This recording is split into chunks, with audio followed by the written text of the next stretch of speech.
ನಮಸ್ಕಾರ ಎಲ್ಲರಿಗೂ. ನಾನು ಹಕ್ಷಿತಾ. ವೆಲ್ಕಮ್ ಬ್ಯಾಕ್ ಟು ನಿನಿಮೋಲ್ ಕ್ವೀನ್ ಅಮ್ಮ. ಇವತ್ತು ನಾನು ಹೇಳೋ ವಿಷಯ ಹೊಸದಾಗಿ ಅಮ್ಮ ಆದ ಪ್ರತಿಯೊಬ್ಬರಿಗೂ ಒಂದು ಸವಾಲು ಅಂತಾನೆ ಹೇಳ್ಬೋದು. ಅಂದ್ರೆ ನಿಮ್ಮ ಬೇಬಿ ಹುಟ್ಟಿದ ಕೆಲವು ದಿನಗಳ ನಂತರ ಅಥವಾ ಒಂದು ತಿಂಗಳ ನಂತರ ತಲೆ ತೊಳೆಯುವಾಗ ಅಥವಾ ಕೂದಲನ್ನ ಸವರುವಾಗ ತಲೆಯ ಮೇಲೆ ಹಳದಿ ಬಣ್ಣದ ಸ್ವಲ್ಪ ಪದರ ದಪ್ಪದ ಪದರ ಕಾಣಿಸಿದ್ರೆ ಮೊದಲಿಗೆ ನಿಮ್ಮ ಮನಸ್ಸಿಗೆ ಏನ್ ಬರುತ್ತೆ? ಅಯ್ಯೋ, ಇದು ಏನು? ನನ್ನ ಬೇಬಿಗೆ ಡ್ಯಾಂಡ್ರಫಾ? ನಾನು ಸರಿಯಾಗಿ ಕೇರ್ ಮಾಡ್ಲಿಲ್ವಾ? ಡಾಕ್ಟರ್ ಹತ್ತಿರ ಈಗಲೇ ಹೋಗ್ಬೇಕಾ?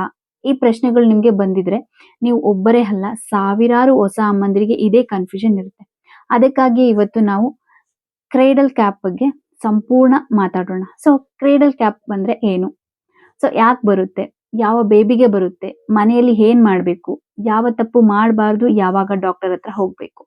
ಸೊ ಎಲ್ಲವನ್ನ ತುಂಬಾ ಸರಳವಾಗಿ ತಿಳ್ಕೊಳ್ಳೋಣ. ಮೊದಲಿಗೆ ಒಂದು ಮಾತು, ನಿಮ್ಮ ಬೇಬಿ ತಲೆಯಲ್ಲಿ ಹಳದಿ ಪದರ ಇದೆ ಅಂದ್ರೆ ದಯವಿಟ್ಟು ಇದು ನನ್ನಿಂದ ತಪ್ಪಾಗಿರೋದು ಅಂತ ಅನ್ಕೊಳಕ್ ಹೋಗ್ಬೇಡಿ. ಸೊ ಬಹಳಷ್ಟು ಅಮ್ಮಂದಿರು ಮೊದಲು ಪ್ರಶ್ನೆಯಾಗಿ ಕೇಳೋದೆ, ನಾನ್ ಬೇಬಿಯನ್ನ ಸರಿಯಾಗಿ ಸ್ನಾನ ಮಾಡಿಸ್ಲಿಲ್ಲ ಅಂತ ಹೀಗಾಯ್ತು. ಉತ್ತರ ಅಲ್ಲ. ಸೊ ಕ್ರೇಡಲ್ ಕ್ಯಾಪ್ ಬಂದ್ರೆ ಅಮ್ಮ ತಪ್ಪು ಮಾಡಿದಾಳೆ ಅನ್ನೋದು ಅರ್ಥ ಅಲ್ಲ. ಸೊ ಬೇಬಿ ಕ್ಲೀನ್ ಇಲ್ಲ ಅನ್ನೋದು ಅಲ್ಲ. ಇದು ಸಾಮಾನ್ಯವಾಗಿ ಬೇಬಿ ಸ್ಕಿನ್ ನಲ್ಲಿ ಆಗುವ ಬದಲಾವಣೆಗಳು. ಹಾಗಾದ್ರೆ ಕ್ರೇಡಲ್ ಕ್ಯಾಪ್ ಅಂದ್ರೆ ಏನು? ಸೊ ಬೇಬಿ ಹುಟ್ಟಿದ ನಂತರ ಅದರ ಸ್ಕಿನ್ ಹೊರಗಿನ ವಾತಾವರಣಕ್ಕೆ ಹೊಂದಿಕೊಳ್ಳಲು ಸ್ವಲ್ಪ ಸಮಯ ಬೇಕಾಗುತ್ತೆ. ಆ ಸಮಯದಲ್ಲಿ ಕೆಲ ಬೇಬೀಸ್ ನಲ್ಲಿ ಸ್ಕಿನ್ ಸ್ವಲ್ಪ ಹೆಚ್ಚು ಆಯಿಲ್ ಉತ್ಪಾದನೆ ಮಾಡುತ್ತೆ. ಆ ಆಯಿಲ್ಗೆ ಸತ್ತ ಸ್ಕಿನ್ ಸೆಲ್ಸ್ ಅಂಟ್ಕೊಂಡು ಹಳದಿ ಅಥವಾ ಬಿಳಿ ಬಣ್ಣದ ಪದರದಂತೆ ಕಾಣಿಸುತ್ತೆ. ಅದನ್ನ ನಾವು ಕ್ರೇಡಲ್ ಕ್ಯಾಪ್ ಅಂತ ಕರಿತೀವಿ. ಸೊ ಇದು ಸಾಮಾನ್ಯವಾಗಿ ಬೇಬಿಗೆ ನೋವು ಕೊಡೋದಿಲ್ಲ, ತುರಿಕೆ ಕೂಡ ಹೆಚ್ಚಾಗಿ ಇರೋದಿಲ್ಲ. ಕೆಲವೊಮ್ಮೆ ಬೇಬಿಗೆ ಇದು ಇದೆಯೋ ಇಲ್ವೋ ಅನ್ನೋದು ಕೂಡ ಫೀಲ್ ಆಗೋದಿಲ್ಲ. ಆದ್ರೆ ಅಮ್ಮನಿಗೆ ಮಾತ್ರ ತುಂಬಾ ಭಯ ಆಗುತ್ತೆ.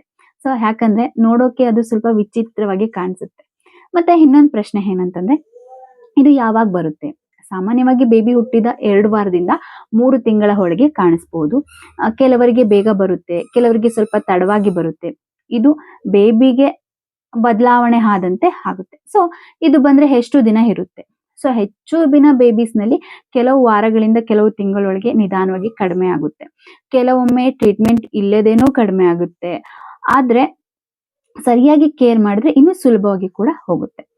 ಈಗ ಇಲ್ಲಿ ಒಂದು ಮುಖ್ಯ ಪ್ರಶ್ನೆ ಏನು ಅಂದ್ರೆ, ಮುಖ್ಯ ವಿಷಯ ಅಂತಾನೆ ಹೇಳ್ಬೋದು. ಬಹಳಷ್ಟು ಜನ ಇದನ್ನ ನೋಡಿ ಇದನ್ನ ಈಗ್ಲೇ ತೆಗೆದಾಕ್ಬೇಕು ಅಂತ ಅನ್ಕೊಂಡು ಕೈಯಲ್ಲಿ ಕೀಳೋಕೆ ಶುರು ಮಾಡ್ತಾರೆ. ಸೊ ದಯವಿಟ್ಟು ಹಾಗೆ ಮಾಡಬೇಡಿ.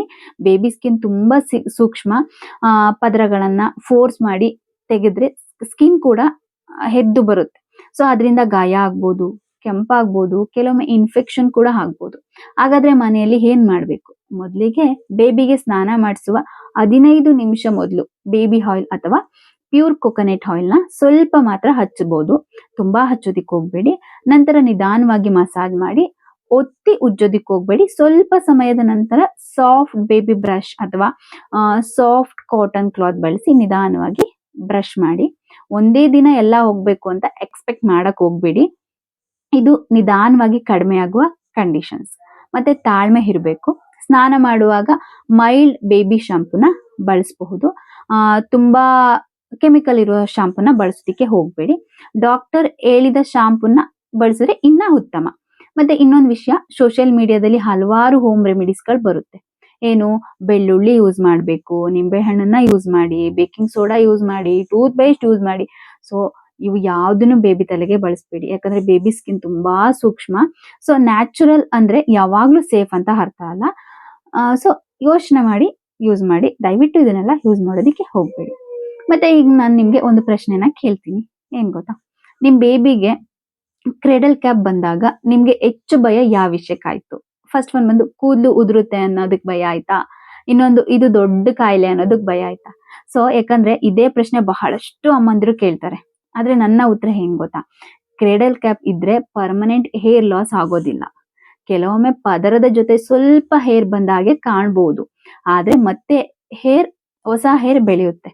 ಇನ್ನೊಂದು ಮಿತ್ ಹೆಂಗ್ ಗೊತ್ತಾ, ಬೇಬಿ ಕ್ಲೀನ್ ಇಲ್ದಿದ್ರೆ ಕ್ರೇಡಲ್ ಕ್ಯಾಪ್ ಬರುತ್ತೆ. ಇದು ತಪ್ಪು. ಪ್ರತಿದಿನ ಸ್ನಾನ ಮಾಡಿಸಿದ ಬೇಬಿಗೂ ಕೂಡ ಇದು ಬರುತ್ತೆ. ಸೊ ಇನ್ನೊಂದ್ ಏನ್ ಗೊತ್ತಾ, ಎಣ್ಣೆ ಜಾಸ್ತಿ ಹಚ್ಚಿದ್ರೆ ಬೇಗ ಹೋಗುತ್ತೆ. ಸೊ ಇದು ಕೂಡ ತಪ್ಪು. ತುಂಬಾ ಆಯಿಲ್ ಹಾಕೋದ್ರಿಂದ ಕೆಲ ಬೇಬೀಸ್ ನಲ್ಲಿ ಬಿಲ್ಡಪ್ ಇನ್ನೂ ಹೆಚ್ಚಾಗಬಹುದು. ಆದ್ರಿಂದ ಯಾವಾಗ್ಲೂ ಮಿತವಾಗಿ ಬಳಸಿ. ಇದೀಗ ಒಂದು ಮುಖ್ಯ ಪ್ರಶ್ನೆ ಏನ್ ಗೊತ್ತಾ, ಯಾವಾಗ ಡಾಕ್ಟರ್ ಹತ್ರ ನಾವು ಹೋಗ್ಬೇಕು? ಸಾಮಾನ್ಯವಾಗಿ ಕ್ರೆಡಲ್ ಕ್ಯಾಪ್ ಇದ್ರೆ ಮನೆಯಲ್ಲೇ ಕೇರ್ ಸಾಕಾಗುತ್ತೆ. ಆದ್ರೆ ಸ್ಕಿನ್ ತುಂಬಾ ಕೆಂಪಾದ್ರೆ, ಪದರದೊಳಗಿಂದ ನೀರು ಅಥವಾ ಪಸ್ ಬರ್ತಿದ್ರೆ, ರಕ್ತ ಬರ್ತಾ ಇದ್ರೆ, ಅಥವಾ ದುರ್ವಾಸನೆ ಇದ್ರೆ, ಆಮೇಲೆ ಬೇಬಿಗೆ ಜ್ವರ ಇದ್ರೆ, ಅಥವಾ ಬೇಬಿ ತುಂಬಾ ಇರಿಟೇಷನ್ಸ್ ಆಗ್ತಾ ಇದ್ರೆ, ಆಗ ಮಕ್ಕಳ ವೈದ್ಯರನ್ನ ಭೇಟಿ ಮಾಡೋದು ಒಳ್ಳೇದು. ಡಾಕ್ಟರ್ ಅಗತ್ಯ ಇದ್ರೆ ಅದೇ ಮೆಡಿಕಲ್ ನಿಂದ ಕ್ರೀಮ್ ಅಥವಾ ಶಾಂಪೂನ ಹಚ್ಚಬಹುದಾಗಿರುತ್ತೆ. ಮತ್ತೆ ಕೊನೆಯದಾಗಿ ಇನ್ನೊಂದೇನು ವಿಚಾರ ಅಂತಂದ್ರೆ, ಹೊಸದಾಗಿ ಅಮ್ಮ ಆದ್ಮೇಲೆ ಪ್ರತಿಯೊಂದು ಸಣ್ಣ ವಿಷಯಕ್ಕೂ ಭಯ ಆಗೋದು ಸಹಜ. ಆದ್ರೆ ಪ್ರತಿಯೊಂದು ಹಳದಿ ಪದರವು ಡೇಂಜರ್ ಅಲ್ಲ. ಕ್ರೇಡಲ್ ಕ್ಯಾಪ್ ಬಹಳ ತುಂಬಾ ಕಾಮನ್, ಆಯ್ತಾ. ಸರಿಯಾದ ಮಾಹಿತಿ ಇದ್ರೆ ನೀವು ಮನೆಯಲ್ಲಿ ಸೇಫ್ ಆಗಿ ಅದನ್ನ ಕೇರ್ ಮಾಡ್ಬೋದು. ಆದ್ರಿಂದ ಪ್ಯಾನಿಕ್ ಆಗಬೇಡಿ, ಬೇಬಿನ ಪ್ರೀತಿಯಿಂದ ನೋಡ್ಕೊಳ್ಳಿ. ಯಾವುದೇ ಅನುಮಾನ ಇದ್ರೆ ಮಕ್ಕಳ ವೈದ್ಯರ ಸಲಹೆಯನ್ನ ಪಡೆಯಿರಿ. ಈ ವಿಡಿಯೋ ನಿಮ್ಗೆ ಉಪಯೋಗ ಆಗಿದ್ರೆ ಲೈಕ್ ಮಾಡಿ, ಇನ್ನೊಬ್ಬ ಹೊಸ ಅಮ್ಮನಿಗೂ ಈ ಮಾಹಿತಿಯನ್ನ ತಲುಪಿಸಿ. ಮತ್ತೆ ಬೇಬಿ ಕೇರ್ ಬಗ್ಗೆ ಇಂತಹ ನಿಜವಾದ ಮಾಹಿತಿಗಾಗಿ ನಿನಿಮೋಲ್ ಕ್ವೀನಮ್ಮ ಚಾನಲ್ನ ಸಬ್ಸ್ಕ್ರೈಬ್ ಮಾಡಿ. ಮತ್ತೆ ನಾನು ಅಕ್ಷಿತಾ, ಮತ್ತೊಂದು ಉಪಯುಕ್ತ ಬೇಬಿ ಕೇರ್ ವಿಡಿಯೋದಲ್ಲಿ ಮತ್ತೆ ಭೇಟಿಯಾಗೋಣ. ಧನ್ಯವಾದಗಳು.